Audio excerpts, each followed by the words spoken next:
Hi అండి, పిన్ని గారు, బాబాయ్ గారు బాగున్నారా? Welcome back to our channel Shivanna magic food. ఈరోజు మంచి ఆరోగ్య రెసిపీని తీసుకొని మన ముందుకు వచ్చానండి. అదేనండి మునక్కాయ కర్రీ. ఈ మునక్కాయ కర్రీ చాలా ఈజీగా టేస్టీగా ఎలా తయారు చేయాలో చూద్దామా? ఎందుకు మరి ఆలస్యం, ఇప్పుడు మనం మన వీడియోలోకి వెళ్ళిపోదామా? ఈ మునక్కాయ వల్ల మనకు ఎన్నో ఉపయోగాలు ఉన్నాయండి.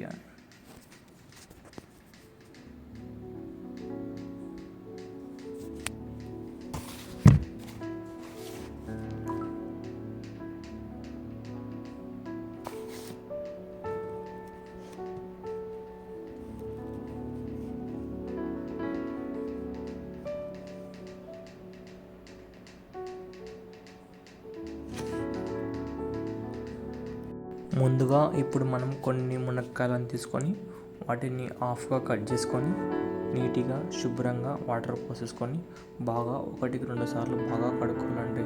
ఎందుకంటే మనం మార్కెట్ నుండి తెచ్చుకుంటాం, కానీ మార్కెట్లో ఎన్ని క్రిములు దానిపై ఉంటాయి కాబట్టి మనం వాటర్ పోసి వాటిని బాగా కడుక్కోవాలండి.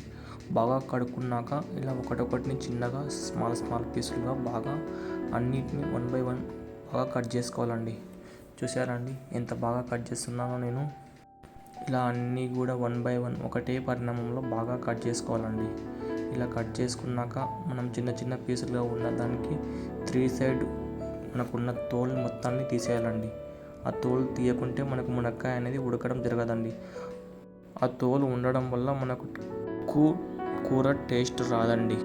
వీటిని శుభ్రంగా 1 by 1 ఇట్లా అండి నిదానంగా స్లోగా 4 మూలలా వీటిని బాగా వలుచుకోవాలండి. వలుచుకొని మనం వీటన్నిటిని ఒక కప్పులో తీసేసుకోవాలండి.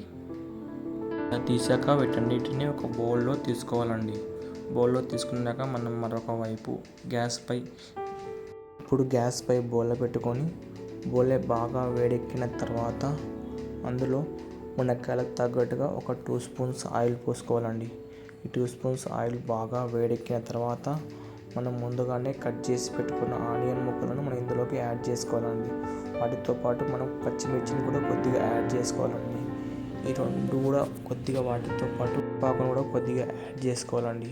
ఇలా యాడ్ చేసుకున్నాక టేస్ట్కు తగ్గట్టుగా కొద్దిగా జీలకర్ర వేసుకోవాలండి. వీటన్నిటిని వేసుకున్నాక ఒక స్పూన్ తీసుకొని అన్నిటినీ బాగా నిదానంగా అంతా కలిసే విధంగా బాగా కలుపుకోవాలండి. వాటితో పాటు మనం ముందుగానే కట్ చేసి పెట్టుకున్న టమాటా ముక్కలను కూడా యాడ్ చేసుకోవాలండి. ఇలా అన్నిటినీ యాడ్ చేసుకున్నాక దానితో పాటు మనం మునక్కాయలు అందులో వేసేసుకోవాలండి. మునక్కాయలను మనం ముందుగానే కుక్కర్లో పెట్టుకొని ఒక 2 విజిల్స్ ఇప్పించామండి. ఎందుకంటే మునక్కాయలు డైరెక్ట్ వేసి ఉడకవండి. కావున మనం మునక్కాయలు ముందుగానే కుక్కర్లో పెట్టి ఉడికించిన మునక్కాయలని ఇందులో వేసేసాం. చూసారా అండి మునక్కాయల కర్రీ ఎంత అద్భుతంగా ఉందో. ఇప్పుడు దీంట్లోకి కొద్దిగా సాల్ట్ వేసుకోవాలండి. సాల్ట్ వేసుకొని స్పూన్ తీసుకొని ఒకసారి బాగా అటు ఇటు మొత్తం కలిసే విధంగా బాగా కలుపుకోవాలండి. ఇలా కలుపుకున్న తర్వాత దీనిపైన మూత పెట్టేసుకొని ఒక 4-5 నిమిషాల పాటు అలానే బాగా ఉడకనివ్వాలండి. మునక్కాయలు అనేవి ఎంత బాగా ఉడికితే మనకు అంత టేస్ట్ రావడం జరుగుతుందండి. చూసారండి మునక్కాయలు ఏ విధంగా ఉడుకుతున్నావో. ఇలా ఒకసారి మూత తీసేసుకొని మనం అందులోకి టేస్ట్కు తగ్గట్టుగా 2 స్పూన్ల కారం వేసుకోవాలండి. ఇలా కారం వేసుకున్నాక కొద్దిగా ధనియాల పొడి కలుపుకోవాలండి. కలుపుకున్న తర్వాత మనం ఇప్పుడు కర్రీకి తగ్గట్టుగా కొద్దిగా మనం టేస్ట్ కోసం కొబ్బరి పొడిని యాడ్ చేసుకోవాలండి. ఇలా అన్నిటిని యాడ్ చేసుకున్నాక మనం దానితో పాటు ముందుగానే మిక్సీ పెట్టుకున్న అల్లం వెల్లుల్లి పేస్ట్ కూడా యాడ్ చేసుకోవాలండి.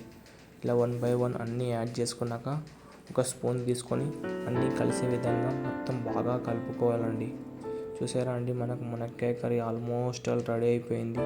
ఇప్పుడు లైట్గా కొద్దిగా వాటర్ పోసుకోవాలండి. ఎందుకంటే ఇప్పుడు మనం కారం అన్నీ వేసినాం కాబట్టి ఇవన్నీ వాటన్నింటిలో ఉడికితే మనకు చాలా టేస్టీగా రావడం జరుగుతుందండి. వాటర్లో కొద్దిగా ఉడికిన తర్వాత మనకు కర్రీ అనేది మనకు కొద్దిగా గ్రేవీ టైటంలో వస్తుందండి. చూసారా అండి ఇప్పుడు ఒక 2 నిమిషాల పాటు మూత పెట్టుకొని కూరని బాగా ఉడకనివ్వాలండి. ఇలా మూత పెట్టడం వల్ల కర్రీ అనేది గాలి అనేది బయటికోకుండా లోపలనే బాగా ఉడకడం జరుగుతుందండి. ఓకే అండి పిన్ని గారు, బాబాయ్ గారు, మనకు మునక్కాయల కర్రీ రెడీ అయిపోయింది. చూసారండి ఎంత బాగుందో.